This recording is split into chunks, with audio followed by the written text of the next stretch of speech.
understand something when his salary depends on his not understanding it. So I think in some cases the people in the news media, they have blinders on and they just look selectively at the evidence that seems to support the official story. And so they recognize, well, if they twist a little bit here and there, they're doing it for a larger truth they can rationalize.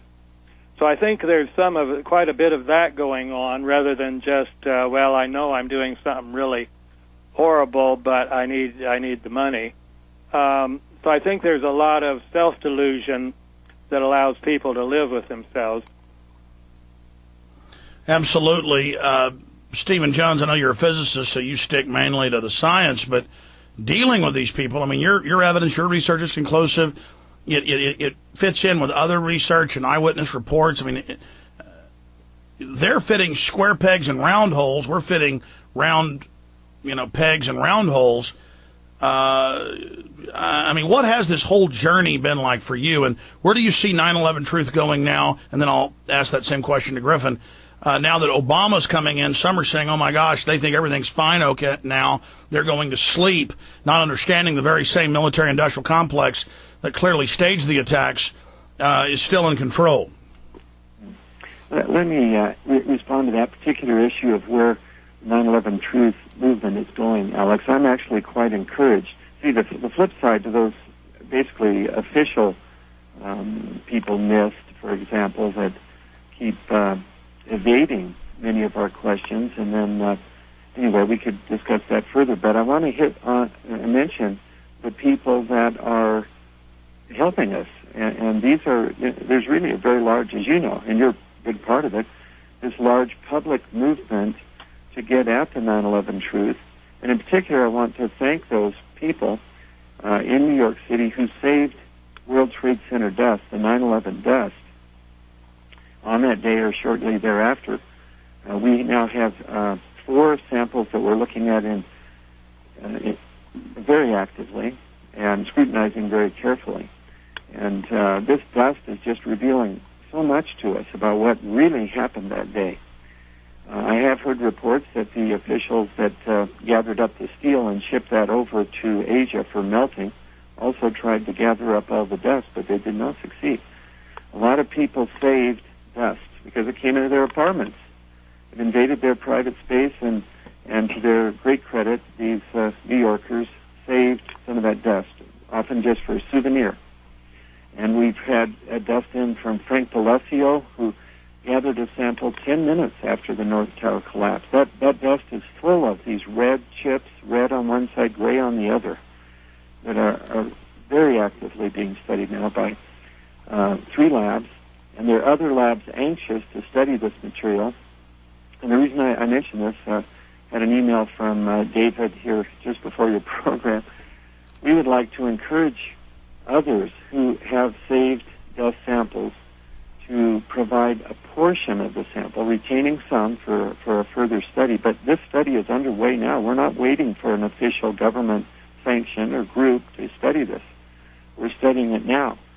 And we want to turn this into an international effort. The labs now are here in Indiana and New Hampshire, and we want to spread that to France and Australia and so on. There are people in France just very anxious to get their hands on a small 9/11 dust sample. Sure. They can look for the microspheres and the red-gray chips. And so, Stephen, would you want them to send it directly to you, or how would they get it to you? Okay, I wouldn't want it to come directly to me. Then we have problems with chain of custody. But if they want to write to me, or you could give them the address where to send it. Give them the address, right. Professor Barbarian in France needs a sample desperately, for example, and we're trying to get that over to him. It needs to be, a sample needs to be about what would fit in your hand, a cup-shaped hand. Well, how do folks get in contact with you? Through the journal? Yeah, if they go to the Journal of 911studies.com, and then up at the top click on Contact Us, they can write to either Kevin, or either of the 3 editors, Kevin Ryan, Frank Legge, a PhD chemist in Australia, or myself. And or if this is David Griffin, if anybody just wants to email me, if you know my email, I'm in contact with the same people in France, so right. I can give you the address too. Right. So we're very anxious to turn this into an international, basically a public conducted investigation with the public being involved in providing. Well, that is the good news. We also have Russian TV, French, Spanish, Japanese. Right. I mean, they're all doing real reports that are showing, wow, there really is evidence of inside job. David Ray Griffin, looking at this historically, which you also look at, how do you see it unfolding now? Because at one level, I do see it losing some wind in the sails with Obama. But at another level, it's already gone international and actually seems to be building despite that. And, you know, false flag terrorism has now entered the nomenclature. It's in movies. It's in culture.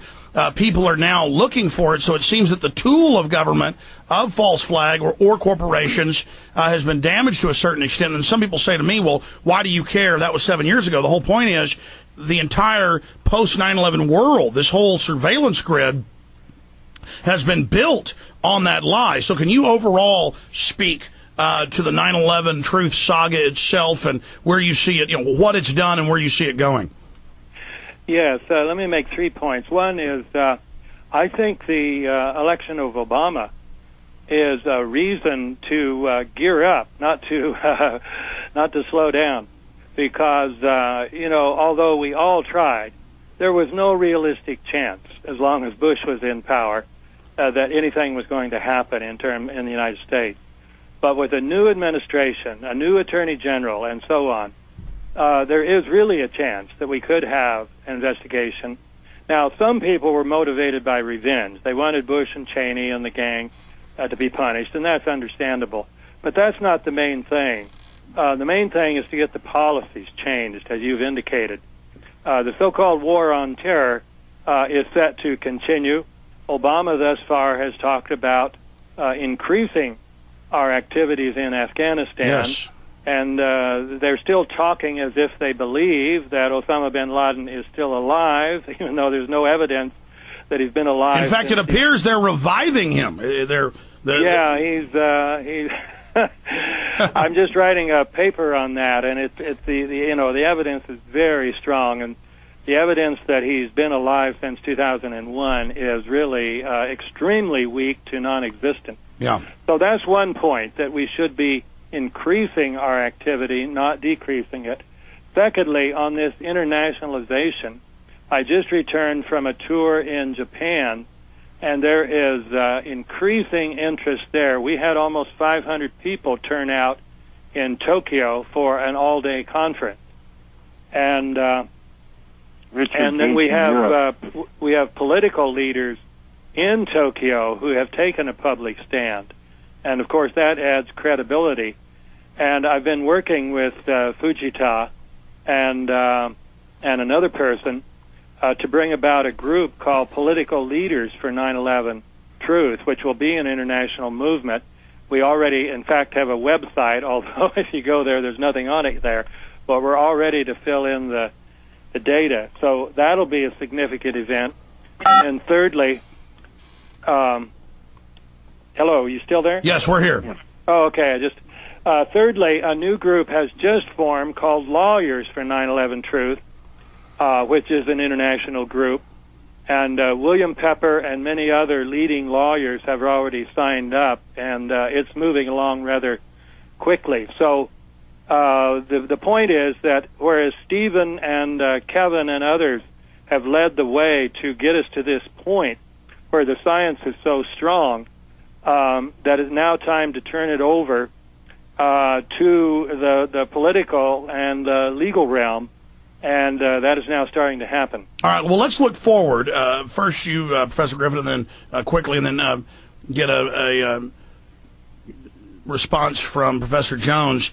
How do you see it unfolding in the future? Because it is continuing to grow. People understand how core an issue it is of government-sponsored terror, of provocateur actions. How do you see it unfolding? Do you see any justice to the perpetrators, or do you just see it becoming a public secret that this has been done, thus deterring some of the same institutions from pulling off similar events in the future?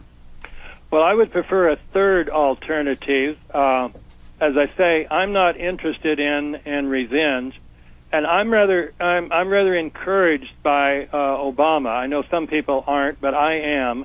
First of all, he is very bright, and secondly, I believe he has also got a strong moral compass. And he also appreciates constitutional law, and he knows what has been done here. And so I think that he will be open to, he and his people will be open to evidence. So that's why I say I think we need to ramp things up and present the strongest evidence and take every route we can to get it, bring it to the attention of the Obama people, because I think there is the chance for a real investigation, but also he has shown that he has this virtue called forgiveness,